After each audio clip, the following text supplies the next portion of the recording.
오늘 저희들이 창세기 17장의 말씀을 읽었습니다. 창세기 17장은 할례에 대한 내용이 나오고 있습니다. 이제 아브라함이 99세가 되었습니다. 물론 사라는 10살 아래니까 이제 89세가 됐겠죠. 그런데 하나님께서는 아브라함에게 오셔서 이렇게 말씀을 합니다. 하나님이 아브라함에게 오셔서 하신 말씀이 뭐냐면 엘사다이 하나님을 말씀하시는 거예요. 그래서 여러분 1절을 보니까요. 하나님이 이렇게 말씀합시다. 나는 전능한 하나님이라. 이 말씀을 먼저 하셔요. 너는 내 앞에서 행하여 완전하라. 이렇게 말합니다. 뭐 사람이 완전한 사람이 어디 있겠습니까? 그래서 하나님께서는 아브라함에게 너는 나를 바라보고 완전하라 라는 뜻이에요. 나는 전능한 하나님이기 때문에 모든 것을 다 할 수 있는 능력의 하나님이기 때문에 너는 나를 바라보면서 내 앞에서 완전한 믿음을 행할 것을 요청하고 있는 것입니다. 다시 말하면 너의 마음이 약해지지 말고 이제 하나님께서 엘사다이 하나님이 전능하신 하나님으로 오셔서 아브라함에게 약속을 하는 거예요. 나는 너와 오늘 약속을 하는데 너뿐만 아니라 너의 후손과 약속을 하게 될 거다. 그런데 너는 그것을 추워도 의심하지 말고 그대로 받아들일 것을 요청하면서 너는 행하여 내 앞에서 행하여 완전하라. 왜냐하면 나는 전능하신 하나님이기 때문에 전능하신 하나님이 못할 일이 뭐가 있겠느냐. 그러니 너는 내 앞에서 온전함으로 완전함으로 믿음으로 받을 것을 요청해 주고 있는 거예요. 하나님께서 뭘 약속해 주냐면은 내가 너희의 이름을 바꿔주겠다. 이제부터는 아브람이 아니라 아브라함이라고 해라 라고 말합니다. 여러분 이름은 그 사람의 인격과 또 그 사람의 의미와 또 그 사람의 존재를 말하는 것이 바로 이름이죠. 하나님께서 우리의 이름을 불렀다라는 것은 또 하나님께서 우리를 당신의 백성으로 이름을 불렀다라는 것은 그거에 대한 신분과 존재가 되었다라는 뜻입니다. 하나님의 자녀라는 이름을 불러주면은 하나님의 자녀의 이름만이 아니라 그와 같은 신분이 되었다라는 거예요. 저와 여러분이 하나님의 자녀로서 아들로서 천국 백성으로서의 이름을 갖게 되었죠. 또 예수의 생명을 가진 자로서의 저와 여러분의 그런 아이덴티티가 생겼죠. 정체성을 가지고 있는 거예요. 그래서 생명책에 기록된 자들임을 성경 말해주고 있습니다. 하나님께서 아브람에서 아브라함으로 바꿔주면서 그 뜻을 설명을 합니다. 원래 아브람이라는 단어는요, 고귀한 이런 뜻이에요. 고귀한 아비 이런 뜻이죠. 그런데 이제는 아브라함이다 그러면 열국의 아비, 모든 민족의 아비가 될 것이다 라고 하나님께서 말씀하신 거예요. 너가 이것을 믿음으로 받으라라고 말합니다. 하나님의 이처럼 아브람을 통해서 모든 열방의 복의 근원으로 아브라함을 삼았다라는 걸 알게 됩니다. 그래서 오늘날 예수를 믿는 모든 사람들은 다 아브라함의 자손이다라고 말합니다. 갈라디아서에서 우리에게 이렇게 가르쳐주고 있죠. 하나님께서 이렇게 약속하시고 지금 우리가 이 성취를 목도하고 있는 거예요. 이스라엘 민족만 하나님을 섬기는 것이 아니라 예수 그리스도, 아브라함의 후손인 예수 그리스도를 통해서 모든 열방에 있는 이들이 하나님을 섬기고 영적인 아브라함의 자손이 되었다라고 성경은 우리에게 가르쳐주고 있죠. 신약에 와서요. 자, 여러분, 이 아브라함이라고 말할 때는 열국의 아비다 이런 뜻으로서 우리에게 가르쳐줍니다. 자, 4절에 보시기 바랍니다. 보라, 내 언약이 너와 함께 있으니 너는 여러 민족의 아버지가 될지라. 라고 말하고 있는 거예요. 여러 민족의 아프리카든 유럽이든 또는 아시아든 어디든 예수를 믿는 모든 이들은 바로 아브라함의 자손이다라고 성경의 갈라디아서 3장에서 우리에게 이렇게 말씀해 주고 있죠. 근데 여러분 성경은요 이렇게 말합니다. 내가 너로 심히 번성하게 하리니 내가 내게서 민족들이 나게 하며 왕들이 내게로부터 나오리라. 내가 내 언약을 나와 너 및 내 대대 후손 사이에 세워서 영원한 언약을 삼고 너와 내 후손의 하나님이 되리라. 이 놀라우신 약속을 하면서 아브라함아 너는 이것을 내 앞에서 행하여 완전하라 라고 말하는 거예요. 그러면서 어떻게 가능합니까? 99세고 나이가 지금 많이 들고 늙었는데 어떻게 가능합니까? 이렇게 마음에 연약함 갖지 말고 나는 엘사다이 전능하신 하나님이니까 하나님이 말씀하시면 그대로 이루어진다는 것을 너는 기억하고 내 앞에서 행하여 완전하라 라고 말하는 거예요. 그래서 여러분 아브라함이 이 말씀을 그대로 받는 것입니다. 그래서 하나님께서는 그를 의로 여겼다라고 믿는 믿음을 보고 의로 여겼다라고 성경 우리에게 가르쳐주고 있죠. 그러면서 이제 하나의 조건을 하나님께서 말씀하십니다.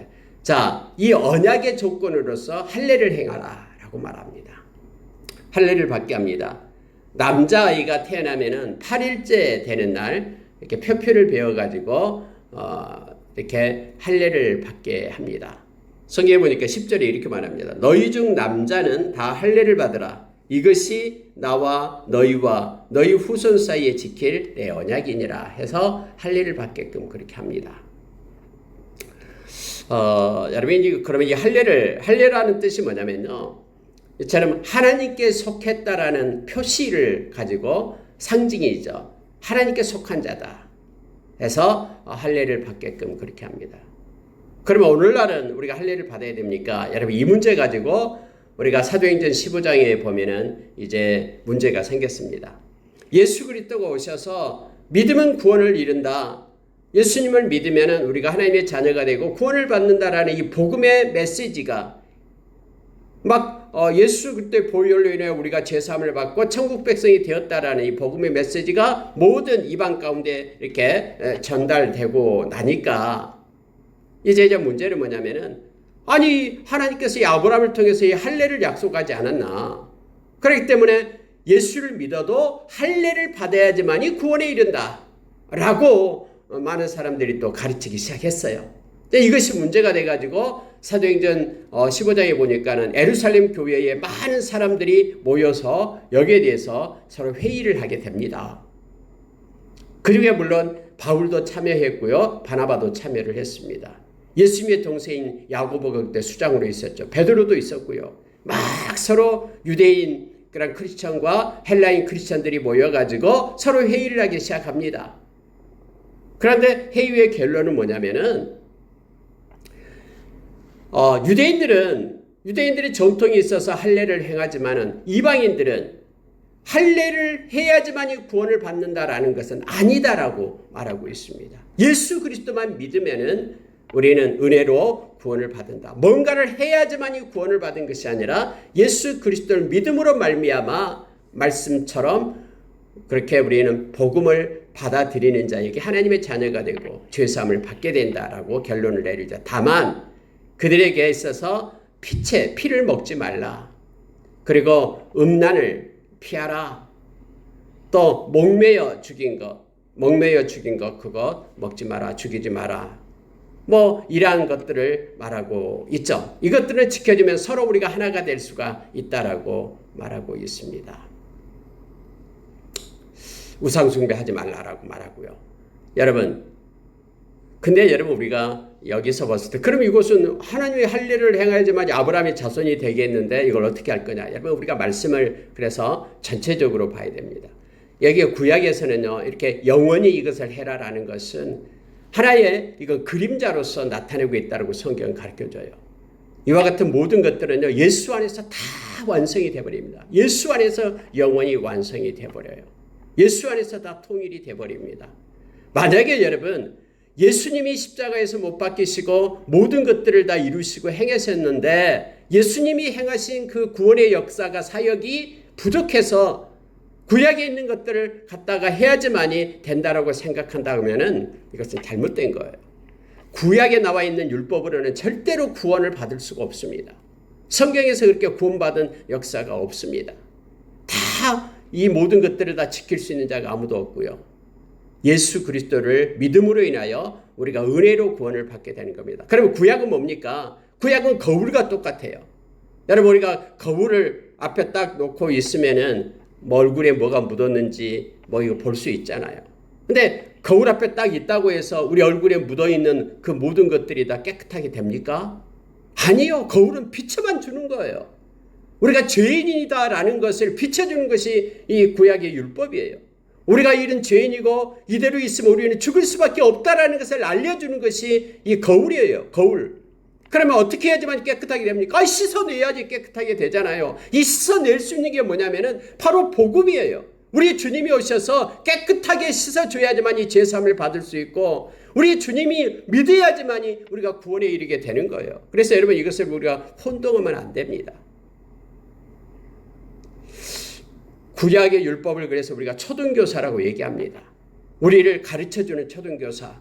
우리가 이렇게 죄임을 알려주는 것. 그러면 어찌 알고 이 죄를 어떻게 살 수 있을까? 예수 그리스도의 보혈로만 살 수 있고 예수님을 믿어야지만이 하나님의 자녀가 되어 구원받은 백성이 된다라는 것을 가르쳐주는 것이 바로 이 거울과 똑같은 구약이에요. 우리가 특히 여러분 이걸 행할 때요. 구약을 읽을 때는 뭘 조심해야 되냐면 골로새서 2장 15절부터 20절에 있는 말씀을 조심해야 됩니다. 그거 한번 보고 하겠습니다. 골로새서 신약의 눈으로 구약을 봐야 됩니다. 그렇지 않으면은 이 유대인들과 똑같이 유대교가 되어버려요. 우리는 예수 그리스도를 믿는 하나님의 백성이죠. 그래서 구약의 하나님이 신약의 하나님과 동일하다고 믿는 사람들이에요. 골로새서 2장 16절부터 보겠습니다. 골로새서 2장 16절부터 19절까지 말씀을 보면은요. 제가 읽어드릴게요. 그러므로 먹고 마시는 것과 절기나 초하루나 안식일을 이유로 누구든지 너희를 비판하지 못하게 하라. 예수를 믿게 되니까는 안식일을 날 지키지 않는다라고 주일날 우리는 영원한 안식을 준 주일날 하나님께 예배하잖아요. 절기 무슨 6월절이니 무슨 절기니 이걸 지켜야지만 구원을 얻는다고 주장하는 이들이 있어요. 아니에요.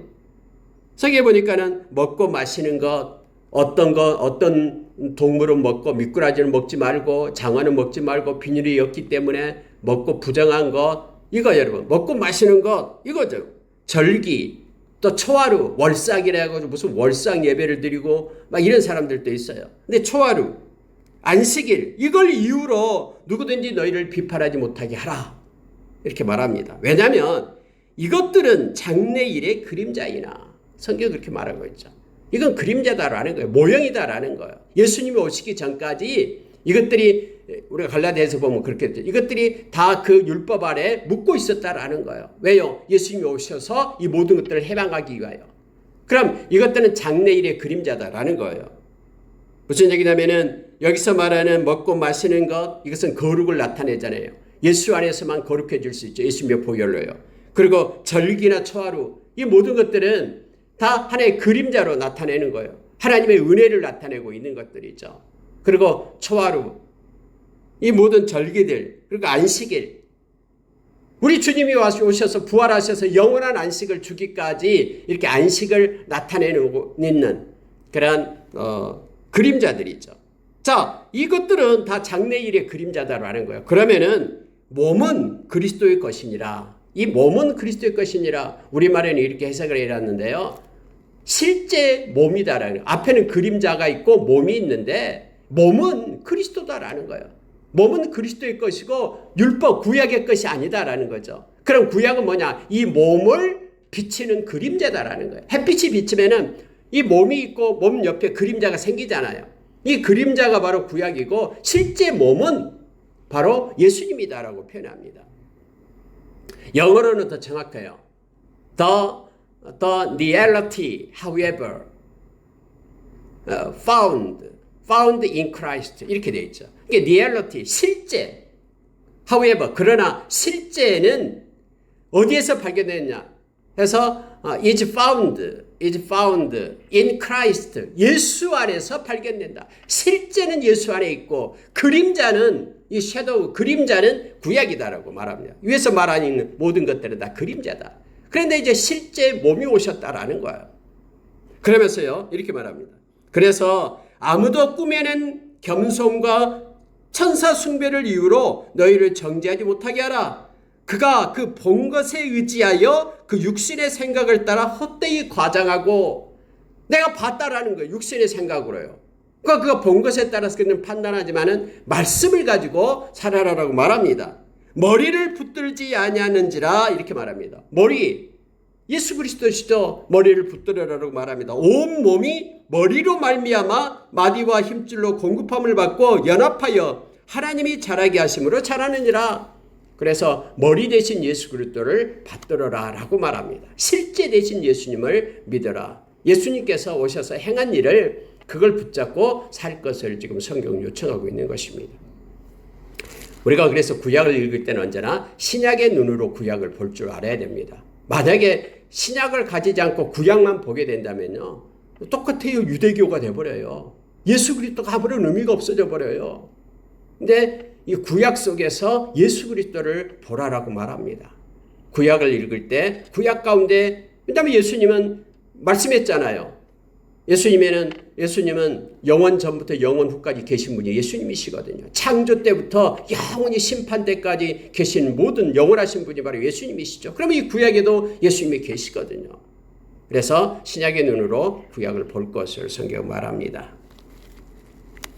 자, 여러분, 이 마음에 그래서 할례를 하라 그러는데, 그러면 오늘날은 그럼 어떻게 그걸 해석해야 되냐 할 때요, 저와 여러분은 성경에서 마음의 할례를 하라라고 말합니다. 우리 마음이 하나님께 속한 자가 되라라고 말합니다. 할례는 하나님께 속한 것이죠. 실제 대신 예수님이 오셨기 때문에 이제 뭘 뜻하냐면은 이 구약의 할례는 바로 그림자로서 우리 마음이 하나님께 속한 할례, 마음의 할례를 할 것을 성경 말해주고 있어요. 그게 로마서 2장 28절 29절입니다. 할례는 마음에 할지니 라고 말하는 거예요. 그래서 우리 마음이 하나님께 속한 자가 되라라는 거예요. 이스라엘 백성들은 이렇게 육체적으로는 할례를 했지만은 마음은 할례를 하지 않아가지고 마음이 다 하나님을 또 떠났어요. 마음이 그래서 완악해서 폐역해서 마음이 다 떠나가지고 멸망받았잖아요. 그래서 하나님께서 예레미야서 31장 31절 32절 33절에서 그렇게 말하잖아요. 내가 새 언약 백성을 세우겠다. 근데 그 새 언약 백성은 겉모습으로 하는 이들이 아니라 마음에 바로 하나님의 법을 둔 자가 새 언약 백성이 된다고 말합니다. 그래서 우리가 로마서 10장 10절에서요, 마음으로 믿어 의에 이른다라고 말합니다. 이 마음이 믿지 않으면은 하나님께 속한 자가 아니다라는 거예요. 그래서 마음이 하나님께 속한 할례를 하라라고 성경 로마서 2장에서 가르쳐 줍니다. 여러분, 구약에서도 이게 나와요. 예레미야서 4장 4절에 보면은 우리의 마음과 귀가 하나님 앞에 할례를 받을 것을, 하나님께 속한 자가 될 것을 말합니다. 귀가 하나님께 할례를 해서 하나님의 말씀을 다 하나님께 속하기 때문에 받아들이는 거예요. 말씀을 듣고요. 마음이 하나님의 말씀으로 풍성하게 될 것을 요청해 주고 있습니다. 여러분, 15절 한번 보시기 바랍니다. 하나님이 또 아브라함에게 이르시되 네 아내 사레는 이름을 사레라 하지 말고 사라라 하라. 내가 그에게 복을 주어 그가 내게 아들을 낳아주게 하며 내가 그에게 복을 주어 그를 여러 민족의 어머니가 되게 하리니 민족의 여러 왕이 그에게서 나리라. 이제는 사라라고 또 바꿉니다. 그래서 열국의 어미라는 의미로 열국의 아비는 아브라함, 열국의 어미 사라 해서 사라와 이 아브라함을 통해서 하나님의 그런 자손들이 나올 것을 그렇게 하나님께서 말씀하십니다. 여러분, 이렇게 말하니까 이제 아브라함이 이렇게 말해요. 하나님, 뭐 그렇게 안 하셔도 됩니다. 이런 식이에요. 왜냐하면 나에게는 이스마엘이 있습니다. 지금 13살 먹었는데 이스마엘로 족합니다. 이스마엘을 통해서 이렇게 하나님의 그 민족을 이루십시오 라고 말하잖아요. 근데 하나님은 아니다. 사라에게서 난 자라야 바로 너의 후손이 되리라. 믿음의 계보가 사라를 통해서 이어질 것이다 라고 말하고 있는 거예요. 왠지 아십니까? 이스마엘은 누구의 작품입니까? 사람들의 만든 계획에서 만든 거잖아요. 이스마엘. 이 사라가 자기 몸종을 아브라함에게 줘가지고 나는 지금 경수가 끊어졌으니 이 하가를 통해서 그렇게 아들을 얻겠다라고 인간의 그런 꾀에서 나온, 인간의 생각에서 나온 것이잖아요. 하나님의 계획을 가지고 움직인다라는 것을 우리로 성경은 알게 합니다. 하나님이 심어야지만이 박혀 있는 거예요. 하나님의 계획은 뭐냐면은 아브라함과 사라를 통해서 하나님의 그런 백성들이 세워지는 것입니다. 그래서 여러분 성경에 보니까 이렇게 봅니다. 아브라함이 이에 하나님께 아뢰되 이스마엘이나 하나님 앞에 살기를 원하나이다. 이렇게 말하죠. 이 앞전에 이스마엘을 없을 때는 어떻게 말했습니까? 엘리에셀 내 종한테 이 모든 유산을 물려주겠습니다. 이렇게 말하죠. 근데 이제는 이스마엘이 있으니까는 이제는 이스마엘을 통해서 그렇게 하겠습니다. 이게 족합니다. 라고 말하는 거예요. 언제나 사람은요, 눈에 보이는 대로만 그렇게 판단을 하거든요. 이스마엘이 없을 때, 아무도 없을 때에는 뭐 우리는 이제 아기가 없으니까 이 종한테 물려주겠다. 근데 이제 이스마엘이 있으니까 이제는 이 이스마엘을 통해서 물려주겠다. 근데 하나님은 그게 아니다라고 얘기합니다. 눈에 보이는 것 가지고 말하지 말라라고 얘기합니다. 하나님께서 너를 열국의 아비, 또 열국의 어미 이렇게 세웠으니 그들을 통해서 하나님께서 계보를 잇겠다라고 지금 말씀하고 있는 거예요. 그래서 우리가 하나님의 말씀을 보고 때로는 나갈 때에 이 상황에 얽매이면서 하나님의 말씀을 그렇게 왜곡되게 받아들이면 안 됩니다. 하나님께서 그렇게 내나 이렇게 설명을 했는데 아브라함이라고 얘기하고 사라라고 얘기하면서 이렇게 세웠는데 아브라함 하는 얘기가 이스마엘이면 원합니다. 이스마엘이 하나님 앞에 살기를 원합니다. 이렇게 얘기하는 거예요. 근데 하나님이요, 친절하시게 다시 설명을 합니다. 19절 보십시오. 하나님이 이르시되 아니라 네 아내 사라가 내게 아들을 낳으리니 너는 그 이름을 이삭이라 하라. 내가 그와 내 언약을 세우리니 그의 후손에게 영원한 언약이 되리라. 보십시오. 하나님이 이삭을 통해서 하나님이 언약을 세우겠다고 말합니다. 내가 그와 언약을 세우겠다. 너가 이제 사라를 통해서 난 이삭을 통해서 내가 언약을 세우겠다라고 말하는 거예요. 여러분, 이 말씀을요, 아브라함은 그대로 받았습니다. 그래서 다음에 여러분 창세기 22장에 보면은 하나님이 이 이삭을 갖다가 모리아 산에서 드려라라고 얘기하잖아요. 번제로요. 그런데 아브라함은 아침 일찍 일어나요. 그리고 이 이삭을 데리고 가잖아요. 3일길을 가잖아요. 3일길 가면 어떤 생각, 순간적으로 우리가 순종할 수 있습니다만은 3일길 가면은 온갖 생각이 다 들겠죠. 그러나 변하지 않아요. 3일길 가도 이삭을 드려요. 근데 성경은 이것을 뭐라고 얘기하냐? 아브라함이 설사 하나님이 이삭을 죽인다 해도 하나님이 이삭을 살려낼 것이다. 왜요? 하나님이 이 말씀을 하셨거든요. 내가 이삭을 통해서 언약을 맺으리라 말씀했거든요.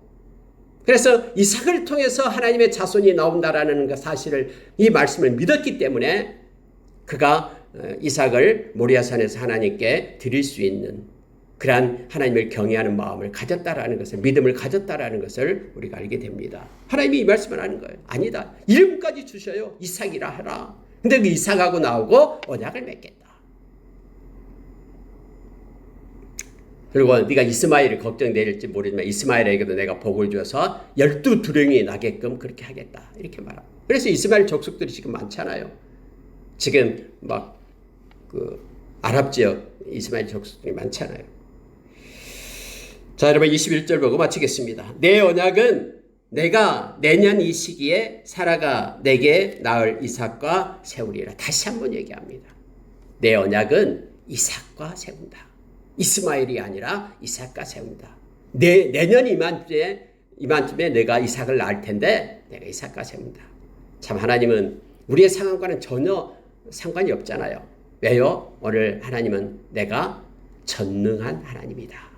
그러니 너는 내 앞에서 완전하라. 이 말씀을 선포하시고 이 약속을 하시는 거예요. 아니, 아브라함 생각해 보세요. 99세 되고 지금 사라는 89세 되고 경수가 다 끊어져 가지고 아기를 임신할 수 있는 경우가 아닌데 하나님은 전능하신 하나님이니까 하나님이 열어주시면 하나님께서 행하신다라는 거예요. 우리가 언제나 이 세상에서 도저히 사면초가 되어서 그럴 일이 있을 수 없다라고 생각한 그때에도 하나님의 말씀이 된다 그러면 됩니다. 모든 것들이 하나님의 권세 아래에 있기 때문에 그렇습니다. 오늘 또 이 전능하신 엘사다이 전능하신 하나님과 우리는 동행하는 자입니다. 또 전능하신 하나님의 자녀입니다. 그분이 우리의 아버지 되시기 때문에 너무너무 기쁩니다. 그리고 그분은 우리를 불렀으면 그 누구도 그분의 손에서 우리를 뺏어갈 자가 없습니다. 그분을 이기는 분이 아무도 없기 때문에, 그래서 오늘 또 당당하고 힘있게 하나님의 자녀로서 하나님께 영광 돌리며 믿음으로 살아가는 하루가 되기를 원합니다. 우리 주님 안에서 우리가 늘 큰 깊은 안식 가운데 있기를 원합니다. 함께 기도하겠습니다.